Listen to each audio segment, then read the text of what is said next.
Right. ఇక కూరగాయల సంక్షోభం. కోటి ఎకరాల మాగాణంలో కూరగాయల కరువు. ఆకాశంలో ధరలు, పాతాళంలో సాగు. పచ్చడి మెతుకే పరమాన్నం. సామాన్యుడి మనిషి బతుకు అగమ్య గోచరం. దిగుమతి అయితే ఆధారపడ్డ వంటిల్లు. దిగుమతిపైనే ఆధారపడ్డ వంటిల్లు. 12 ఏళ్ల ప్రగతి ఇదేనా? 5.5 లక్షల ఎకరాల సాగు 50,000కు ఎలా పడిపోయింది? ఇగో కూరగాయలు పండించడంలో వెనుకబడ్డారట. 5.5 లక్షల ఎకరాల సాగు 50,000కి పడిపోయిందట. ఒకసారి చూడు. ఇక కానీ కూరగాయలు మాత్రం ఎక్కడ రాష్ట్రానివా? మన నీళ్లు మన నిధులు, కానీ కూరగాయలు మాత్రం పక్క రాష్ట్రానివా? వరి పండించి ఏం లాభం? పక్క రాష్ట్రం నుంచి లారీలు రాకపోతే వెలుగని పొయ్యి. సంచి నిండాలంటే సంపాదన చాలట్లే. గుజరాత్ కొత్తిమీర, కర్ణాటక క్యారెట్, మరి మన తెలంగాణలో వట్టి వరేనా? తెలంగాణ తోటల్లో తరిగిపోయిన సాగు. ఇది కూరగాయల సాగా, పాలకుల వైఫల్యమా అంటూ నిజంగా అందరూ కూడా తెలంగాణ రాష్ట్రంలో రైతన్నలు కూడా ఒకటి గమనించాలి. ఈ కూరగాయల పంట కూడా సాగు బాగుంటుంది, కానీ ఇక్కడ విషయం ఏంటంటే ఎక్కువ నీళ్లు తీసుకునే వరికి అలవాటు పడతా ఉన్నారు. అంటే వరిలో కొంచెం శ్రమ తక్కువ ఉంటుందని అనుకుంటున్నా. కాకపోతే ఇక్కడ విషయం ఏంటంటే వడ్లు కూడా బీభత్సంగా అంటాం. వడ్లు కూడా మన రాష్ట్రంలో బీభత్సంగా పడుతూ ఉన్నాయి. తెలంగాణ రాష్ట్రంలో అయితే బీభత్సంగా వడ్లు పడుతూ ఉన్నాయి. అందరూ వరే వేస్తూ ఉన్నారు. ఇక కూరగాయలు అయితే ఎందుకు పిరమైతే? కూరగాయలు దొరకకపోతే పిరమైతాయి. ఇట్లా ఉన్నది. అయితే నాడు 100 రూపాయల నోటు పట్టుకుని మార్కెట్కి వెళ్తే సంచి నిండా కూరగాయలు, రంగురంగుల కూరగాయలు కనిపించేవి. నేడు అదే 100 నోటు ఇస్తే అడుగున 2 టమాటాలు, 1 వంకాయ వేసి వ్యాపారి దిక్కులు చూస్తున్నాడు. కూరల్లో నుంచి కాదు, కేవలం తాలింపు కోసమే వాడే కొమ్మంత కొత్తిమీర కూడా నేడు సామాన్యుడికి లగ్జరీ అయిపోయింది. నెల జీతం పెరగలేదు, కానీ వంటింట్లో కూరగాయల మంట మాత్రం ఆకాశాన్ని తాకుతోంది. అటు సగటు మధ్యతరగతి గృహిణి పడుతున్న ఆవేదన ఇది. కోటి ఎకరాల మాగాణంగా పిలువబడుతున్న తెలంగాణలో ఒక సామాన్యుడు కూరగాయల మార్కెట్కు వెళ్ళాలంటే వణికిపోయే పరిస్థితి. ఒకవైపు వరి పంటలో రికార్డు సృష్టిస్తున్నాం, దేశానికి అన్నం పెడుతున్నాం. ఇవి పాలకుల గర్వంగా చెప్పుకునే మాటలు. కానీ అదే అన్నంలోకి నుంచుకోవడానికి ఒక కూర వండుకుందామంటే సామాన్యుడి జేబులు చిల్లు పడుతోంది. ఎందుకంటే మన నేలపై వరి పెరిగింది, కానీ వంటగదికి అవసరమైన కూరగాయల సాగు మాత్రం పాతాళానికి పడిపోయింది. 12 ఏళ్ల కిందట 5.5 లక్షల ఎకరాల కలకల్లాడిన కూరగాయల తోటలు నేడు కేవలం 50,000 ఎకరానికే పరిమితమై గుక్క పడుతున్నాయి. అల్లం అంటుకుంటే కాలుతుంది. ఎల్లిగడ్డ, వెల్లుల్లి రేట్లు లెక్కే లేదు. మా నీళ్లు మా నిధులు అంటూ సాధించుకున్న సొంత రాష్ట్రంలో చివరకు వంటింట్లో తాలింపు వేసుకోవాలన్న పక్క రాష్ట్రం నుంచి లారీలు రావాల్సిన దుస్థితి ఏర్పడింది. వ్యవసాయ విధానంలో పాలకులు నిర్లక్ష్యం, పంటల మార్పిడిలో అవగాహన లోపం వెరసి. ఇక్కడ విషయం ఏంటంటే పంట మార్పిడి ఇప్పుడు ప్రభుత్వం కూడా తీసుకొస్తా ఉన్నది అదే. కానీ ఈ విషయం ఏంటంటే అందరూ వరివిన వాడుట్లా వరి వరి వరి వరి అని విన వాడుట్లా ఇప్పుడు రైతుల ఎంత దుస్థితికి ఏర్పడ్డది. మిల్లర్లు కూడా ఏ విధంగా బిక్కబోతా ఉన్నారంటే, మన ఒక నాయకుడు చెప్తా ఉన్నాడు, ఒక నియోజకవర్గంలో 2,000 కోట్ల స్కామ్ అట. రైతుల పేరు మీద దోచిన వడ్లలో, ఈ వడ్ల పేరు మీద దోచిన సంపద 2,000 కోట్ల. అంటే ఏ విధంగా దండుకుంటా ఉన్నారు, మన వీక్నెస్ని చూసుకొని ఒకసారి అర్థం చేసుకోవాలి. అయితే వంటింట్లో ఒకసారి పూర్తిగా చదివినాక చెప్పే ప్రయత్నం చేస్తాం మిత్రులారా. రైట్. ఇక నేడు సగటు మనిషి పచ్చడి మెతుకులతోనే కడుపు నింపుకునేలా చేస్తున్నాయి. చివరికి వంటింట్లో రోజు వాడే కొత్తిమీర కోసం గుజరాత్ వైపు, టమాటాల కోసం ఏపీ చూడాల్సిన పరాయి దేతలతో తెలంగాణ జారుకుంది. సామాన్యుడిని అల్లాడిస్తున్న ఈ కూరగాయల సంక్షోభం వెనుక అసలు నిజాలు ఏంటి అన్నది అంతు చిక్కడం లేదు అని ఒక మాట చెప్తా ఉన్నారు. మన రాష్ట్రంలో పరాయి రాష్ట్రాల దిగుమతులైనా మన నీళ్లు మన నిధులు మన నియామకాలు అనే నినాదంతో సాధించుకున్న తెలంగాణలో మన వంటింట్లో వండుకునే కూరగాయలు మాత్రం ఇతర రాష్ట్రాల నుంచి లారీలో రావడం శోచనీయం.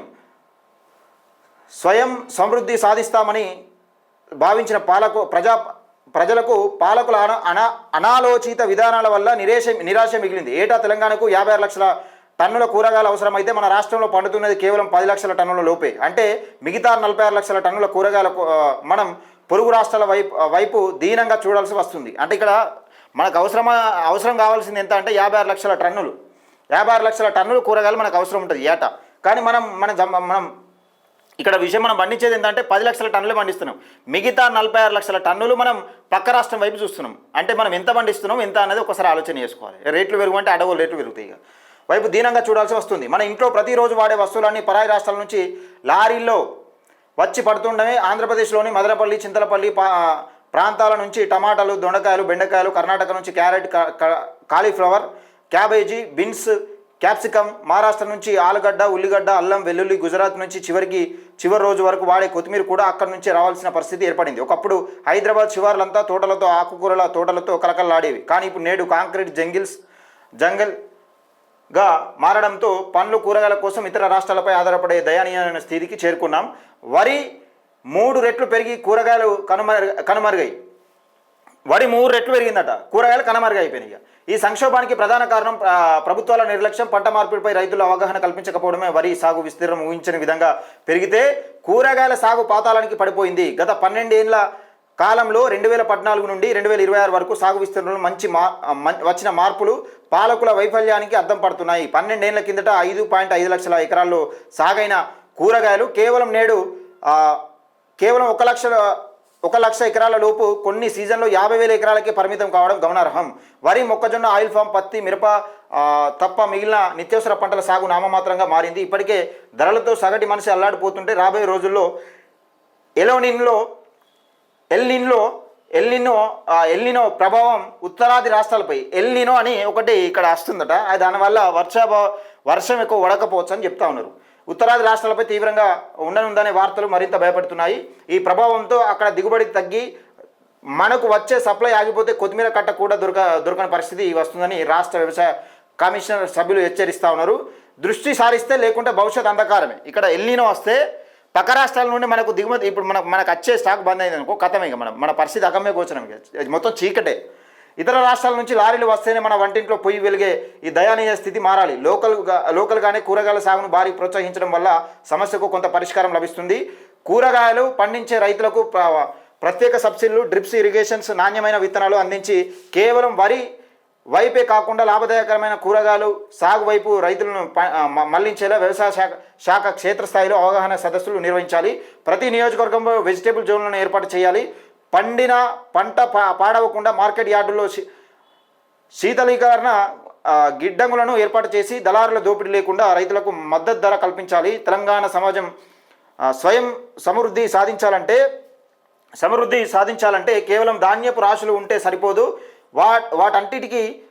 వాటంటిటికి అవసరమైన కూరగాయలు కూడా మన నేలపైన పండాలి.